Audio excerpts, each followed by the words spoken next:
The Society of High Prairie Regional Environmental Action Committee acknowledges that we live, work, and advocate for lands which have been occupied since time immemorial by the Slavey, Dene, Sioux, Nakoda, Blackfoot, Cree, and then Métis people. We are in Treaty 8 territories, which treaty was signed in 1899 on what is now Sucker Creek First Nation. We have a strong belief in stewardship of the earth, and all of our work honors this beautiful planet and the balance it teaches us. Hi everyone, my name is Jana and I'm the social media coordinator for Regional Environmental Action Committee or REAC. I've been helping REAC spread awareness about some very important environmental issues. Today we're focusing on the Swan Hills Hazardous Waste Treatment Center. I'm very pleased to welcome our two guests, Timothy Lambert, who has a PhD from the University of Alberta studying public health and has 25 years of experience working on a variety of environmental public health issues for health agencies and private consulting. Tim currently works as a principal of Wild Grass Consulting, Inc. Tim works on the traditional territories of the Wasanic people, and Jule Asterisk, who is project manager for the Society of High Prairie Regional Environmental Action Committee. She first joined the committee in 1997, partly due to the concerns about the Swan Hills Hazardous Waste Treatment Center. So we'll dive right in. Tim, for those who may not be familiar with the facility, can you start by telling us what exactly is the Swan Hills Hazardous Waste Treatment Center? Sure, thank you, Hannah. Yeah, the Swan Hills incinerator was built in Alberta, north of Edmonton in Swan Hills area, and it was initially designed to handle all the pollution in Alberta, environmental pollution. So primarily from the oil and gas sector, and so work started on this incinerator back in 1972 with development of a waste management plan. In around 1982, a company called Chem Security was commissioned to build the waste incinerator and move forward with that. So there was a lot of work taking place between 82 and around 1986 or 7 when the plant first opened up. And then over the years, the plant changed significantly with different modifications and expanded significantly around 1992-93 and has been operating ever since. Thanks so much for that, Tim. I just wanted to add that initially the siting committee for the Swan Hills Hazardous Waste Treatment Center recommended that it be placed in an area that was level ground and away from large bodies of water. And they kind of went in the opposite direction with the location. And at the top of Swan Hills, it's one of the highest, well, it is the highest point in central Alberta, and it's right next to Lesser Slave Lake. So in 1997, when my daughter was born, I just found out about this plant, and I was really shocked because we had just moved from Mexico where it was terribly polluted, and I thought I was living in a clean environment. But although the air smells so beautiful in the spring, this is an environment where we can't really see the pollution or smell it. And the contaminants of concern from that plant are a lot more serious than your average smog. So I really look forward to getting into our discussion today. Yeah, thank you so much, guys. Yeah, I'm excited too. So a key part of this conversation involves emissions. Tim, what do we know about the potential and real emissions from this facility? This includes allowable, unplanned, and fugitive emissions. Yeah, so in building the Swan Hills incinerator, when it was first designed, the intent was not to pollute the community around the facility.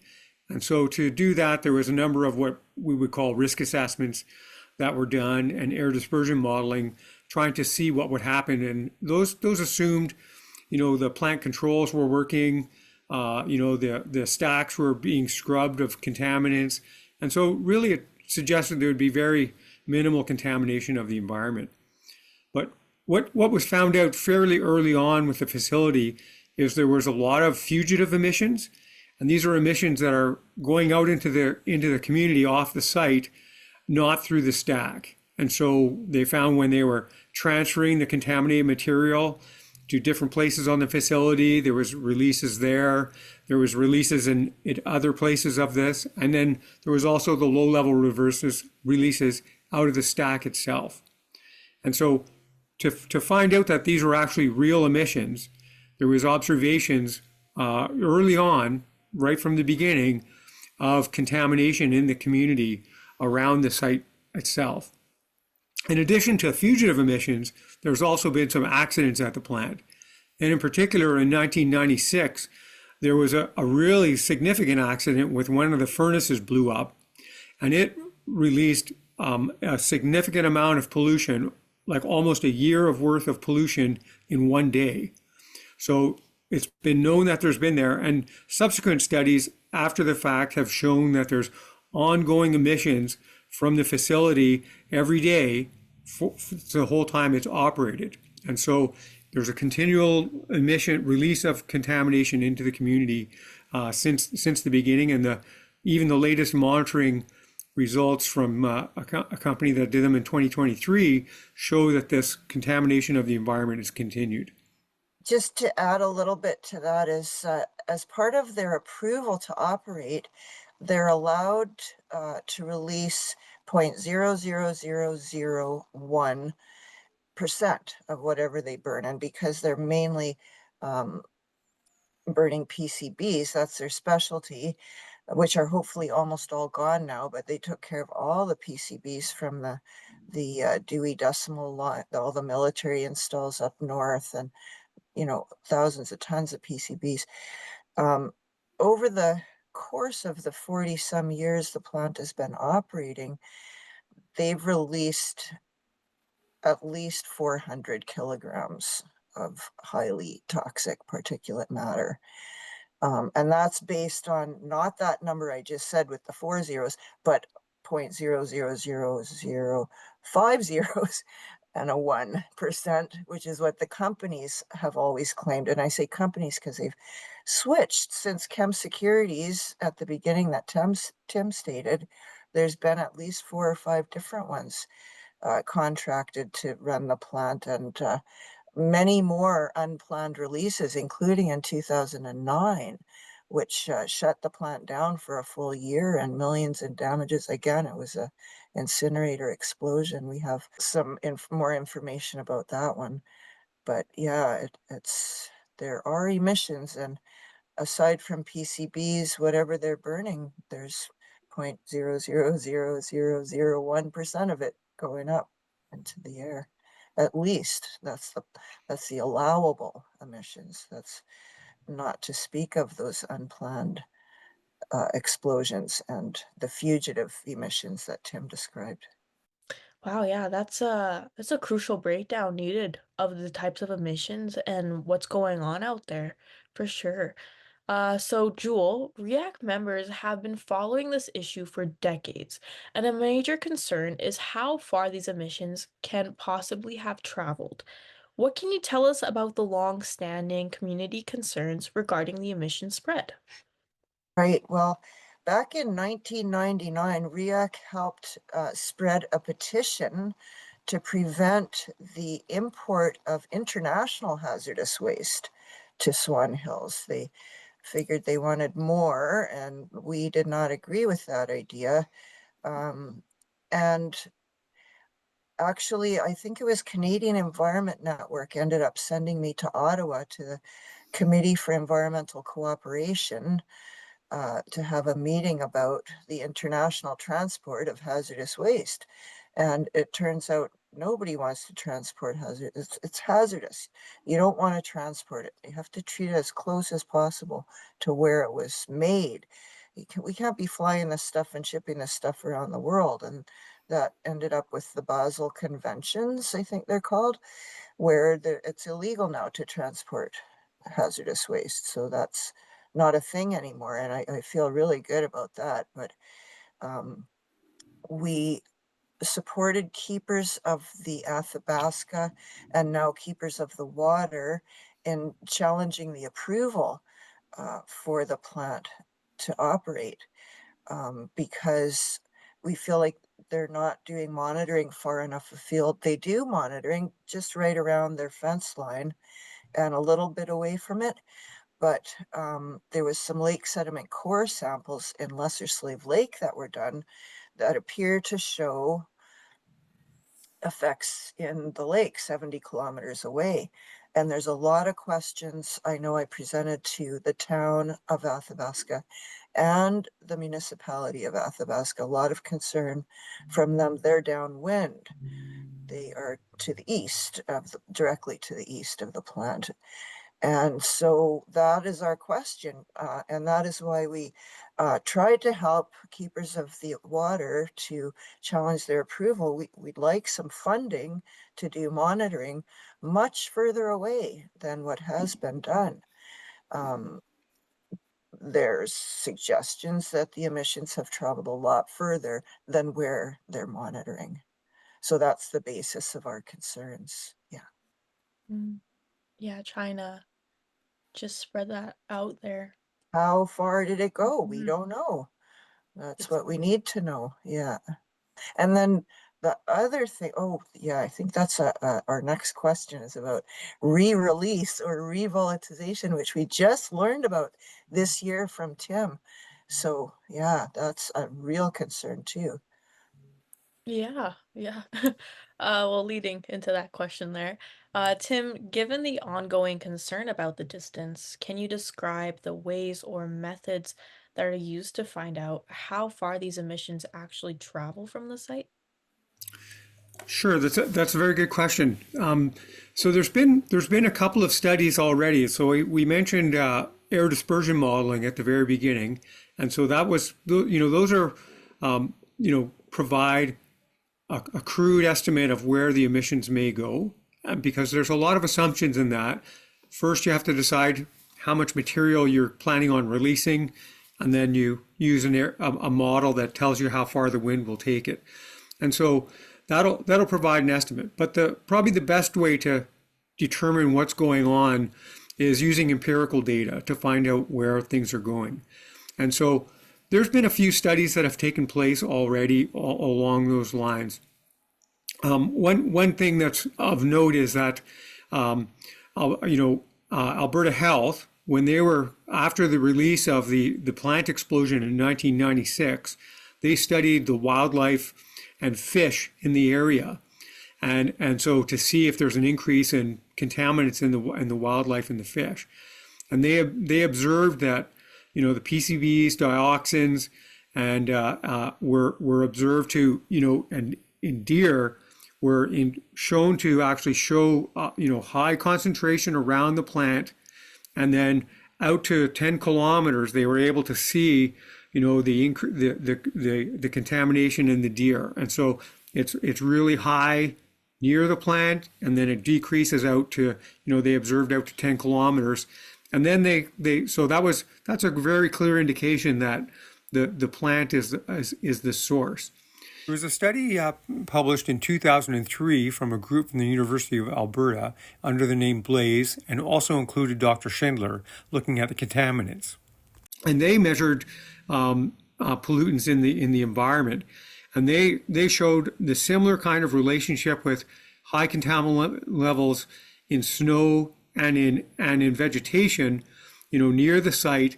And then it went out to 10, 15 kilometers, and they didn't really find a background per se, but you have this similar type of relationship between a high concentration near the facility, and it tends to decrease quite quickly away from the facility and then lingers on out to 10, 15 kilometers. There was another paper by a group from Winnipeg published under the name Asher in 2013. And what they did is they actually looked at the chiral nature of the molecule, the PCB molecules, and that's kind of the way they're shaped, like your left hand and your right hand. They're chiral opposites.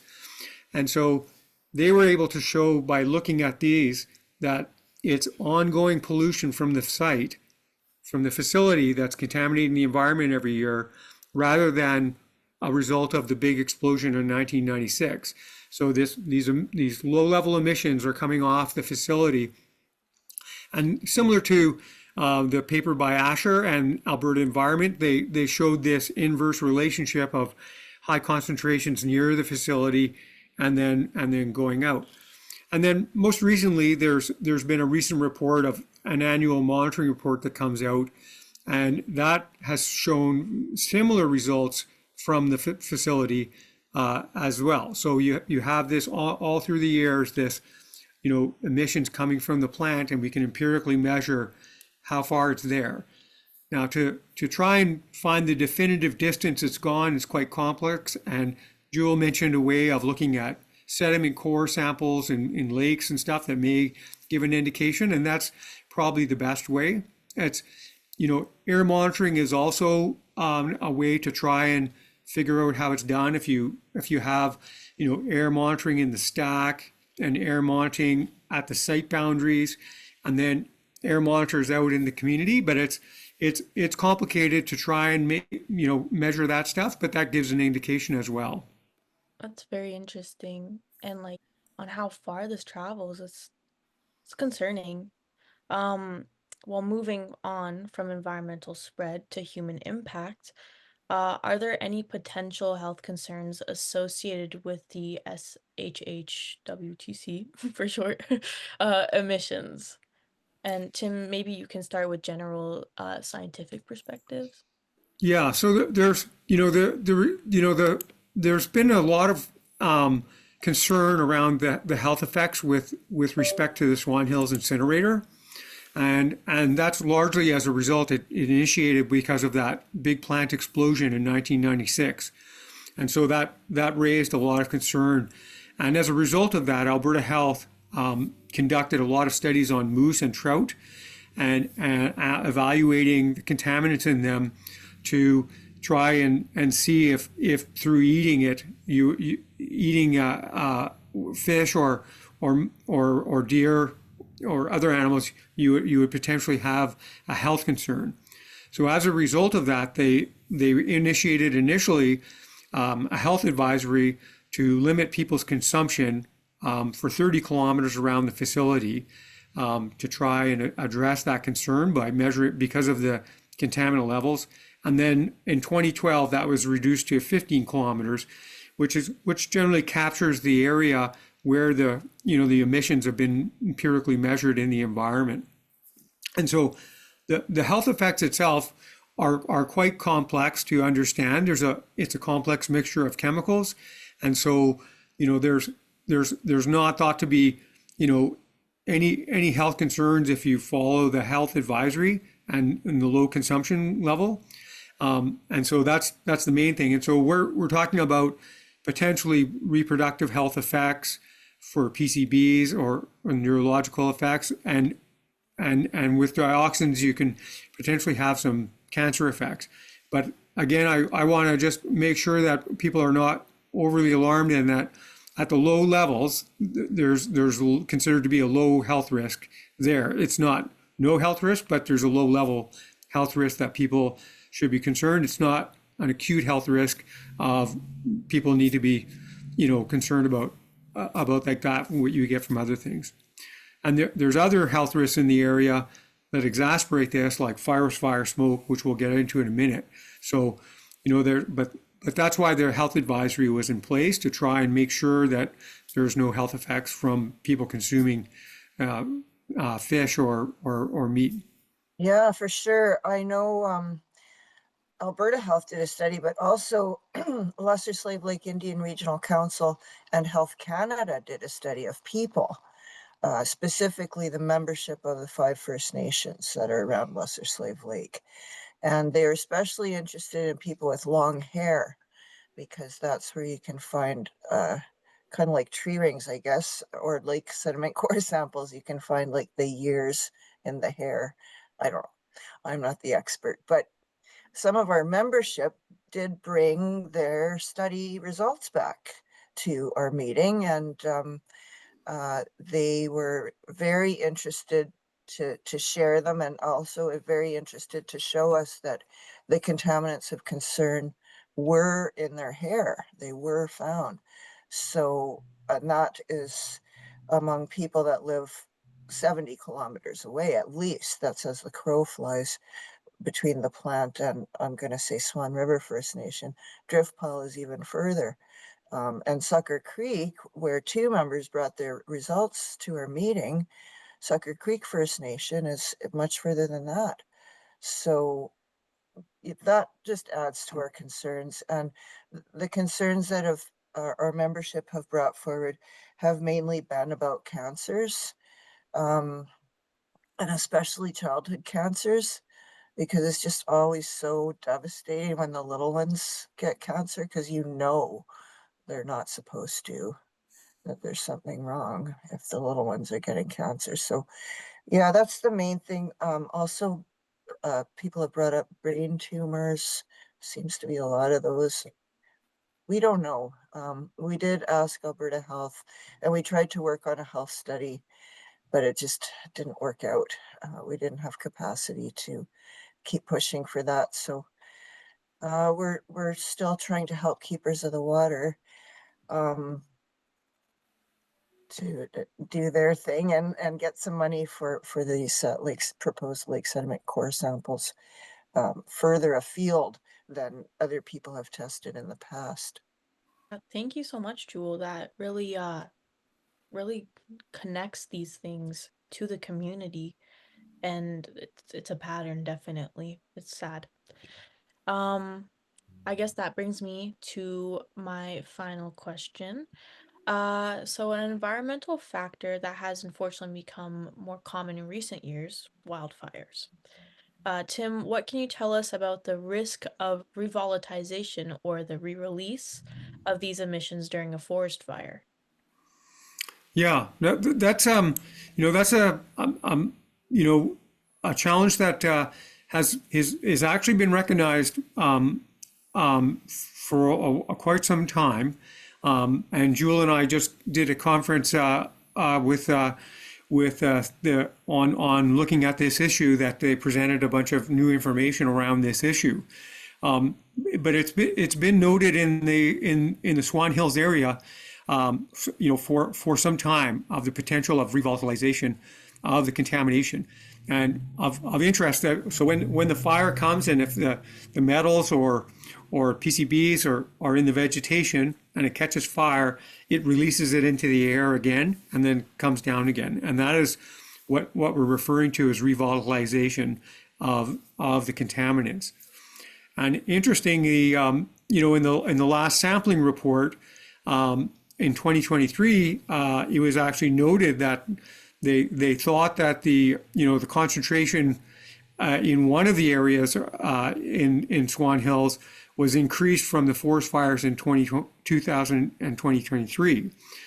So there's an actual observation of that happening, and so that's been a challenge. And actually, early on in the 1992 decision to expand the Swan Hills, they were looking at some of the samples, and they thought some of it might be high in some of the samples because of revolatilization from forest fires.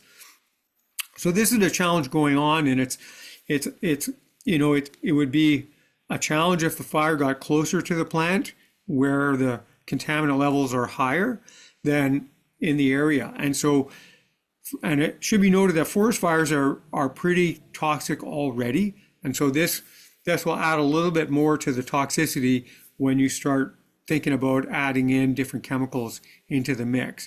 And in particular around metals, the study that Jule and I listened to just last week was about mercury emissions, and certainly there's been known concern with mercury around the Swan Hills area, and then also it could happen with the PCBs and the dioxins to have them re-release again from fire. Yeah, we just learned about that this year, and there's been a number of fires in the Swan Hills region. In 2019, there is a fire that's still burning because it's in the peat. It got down underground and it's still burning. Also, there was the 2023 wildfire, and this year in 2025, there is a wildfire that came within 8 kilometers of the plant. So that is another concern with this re-release. I remember one stat from that conference Tim and I were at, which was about lead being released through forest fire, and they're measuring it. And, you know, when we had leaded gas back in the day, it went up in the air and it just got deposited everywhere.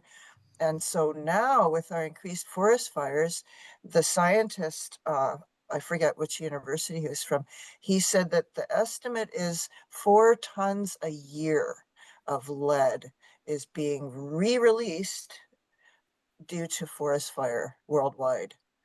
And that's pretty huge. So yet another reason to stop climate change, for sure. That's concerning. Wow, 4 tons. Um, did you guys want to maybe offer some solutions? I know that there's writing letters to politicians. Yeah, in terms of solutions, we really need more information.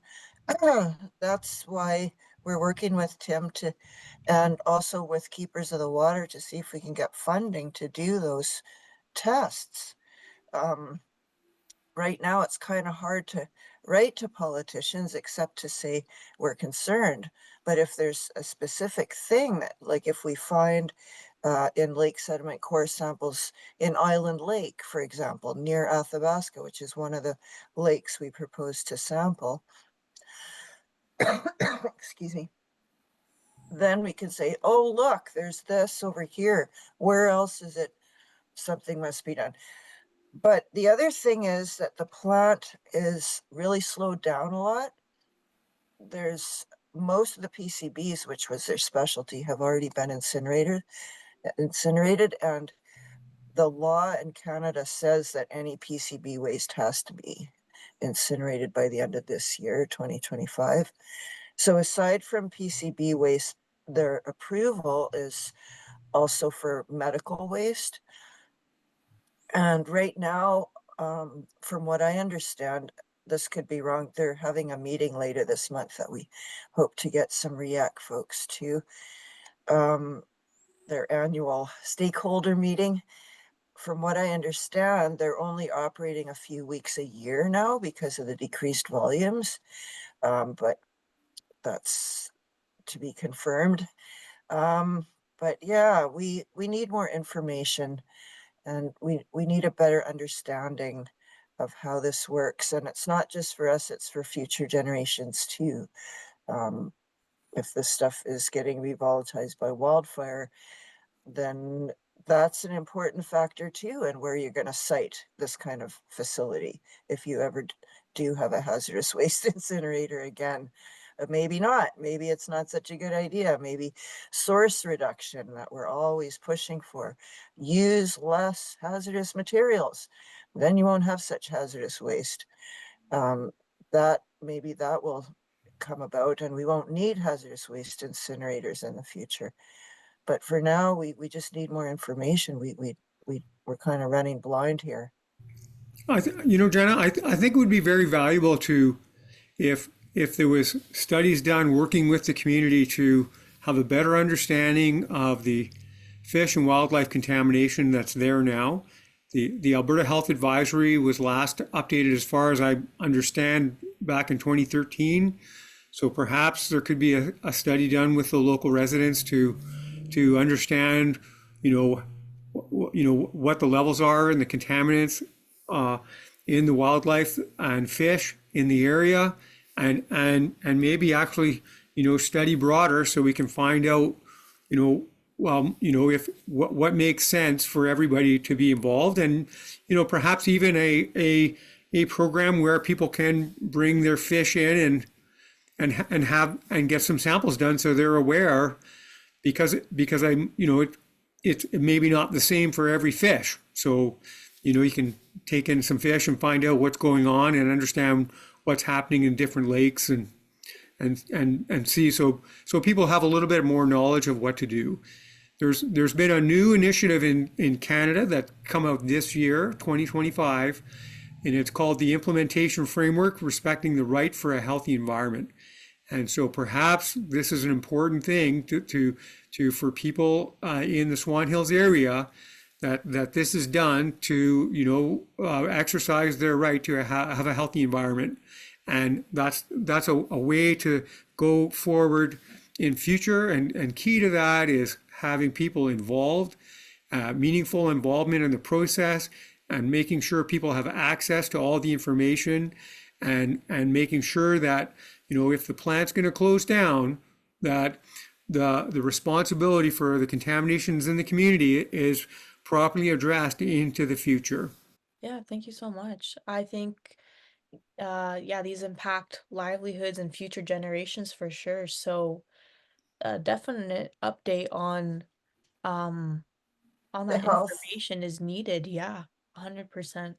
you Um, know, when they put the fish and game advisory on the first time before it got shrunk down, one of our members said that a moose will travel more than 150 kilometers in a day.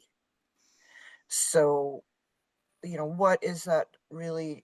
What is that advisory going to do? So many moose and deer will just be passing through there, and they'll be somewhere completely different the next day. Mm-hmm. So it's to our membership, the fish and game advisory is important, but it's not necessarily a solution of any kind. It's important to be able to share that information. That suggestion Tim just made, if there was a Alberta health station where people could bring their fish and game and get it tested, you know, in short order, so they could then eat it. Mm-hmm. That would be really great. That would be so great. But I don't know if PCB testing is that quick. I don't know if you can do the test for the contaminants that we're looking for quickly, but it sure would be great if it was possible. Well, if you're putting your meat in the freezer, and you can get it tested in a couple of weeks, that's plenty of time. It's a way of just making sure that people have access to information, and they understand what's going on in the environment, and they can be involved in making decisions, rather than having very, the health advisory is well meaning, but we can do a lot better than we did in the past by including people in what's going on, and having people actively be involved in their decision making for their health. And it might help people's mental health as well, to know, like, hey, we can eat this safely. There was hardly anything in this moose. We're good to go.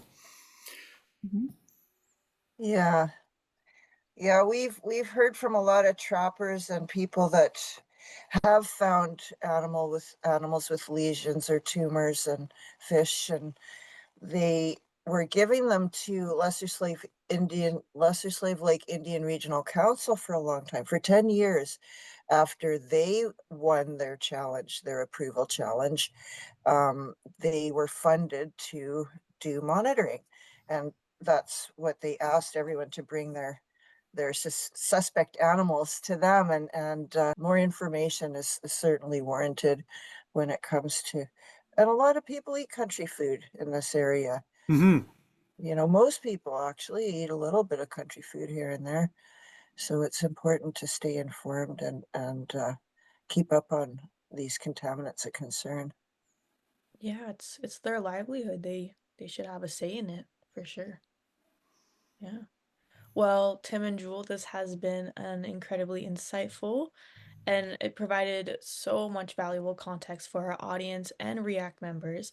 I just want to say thank you guys both so much for your time and for sharing all this information today. And I just want to say thank you to everyone for tuning in, and to follow REACT on social media for updates and further actions on this issue.